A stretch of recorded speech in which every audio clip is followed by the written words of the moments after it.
chess, it's often all about pawn structures, especially in the middle game when you start maneuvering. And in this position, Magnus played a move we really liked. He created this diamond formation, pushing forward with his pawns. This diamond here for white is extremely strong. And next move, white did bring his bishop to a great square as well, putting pressure on black's center. But this move for Radjabov, his reply was the key to hold this game, to make the draw.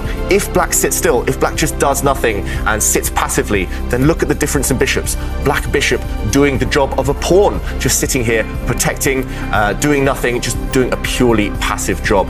Instead, he realized this is the opportunity to exchange a bad bishop for a good bishop, and Radjabov offering this trade of bishops solved all of his problems. We saw over the next few moves, trades start to happen. The bishops left the board, a set of rooks left the board, and that trend continued. No chances here for Magnus Carlsen to win the game. Radjabov defending very well. What happened?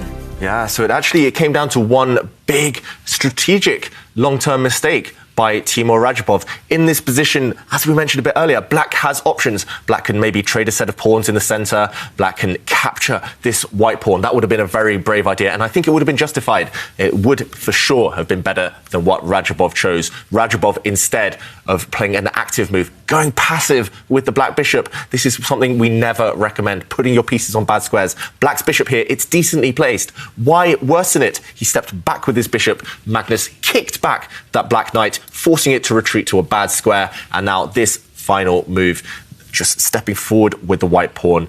This really, this just trapped the black bishop. This really kicked the boot in. Suddenly the black bishop unable to move. The black knight also unable to move. And we saw that theme resonate throughout the rest of the game. Those two pieces unable to join the action. And Magnus slowly but surely built up his advantage. Magnus Carlsen quite early on, and he never managed to recover from it. In this position, maybe just fazed by the fact that white had this odd maneuver of bringing his rook up the board, Magnus tried to open up the center, but it was not the right moment. We did see a trade of pawns, an exchange here, and suddenly after white took this pawn, maybe Magnus realized that he's in trouble. The bishop attacked, the queen attacked, and when he did trade off his bishop, check, white's rook stepping forward. This must have been the move he missed or underestimated. White's queen jumping into the position, the black king having to sidestep that check. But as we saw later on, that black king was an eternal target. It was impossible to deal with this tension as well on the top of the board. And Radjabov, he won a pawn and converted it very smoothly.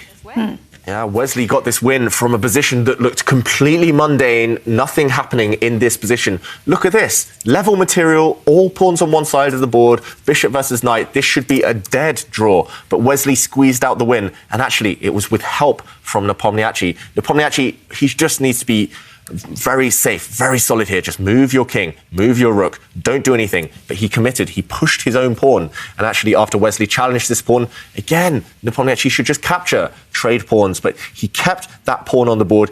And after a few moves, if we fast forward a little bit, we saw actually black just took a pawn for free.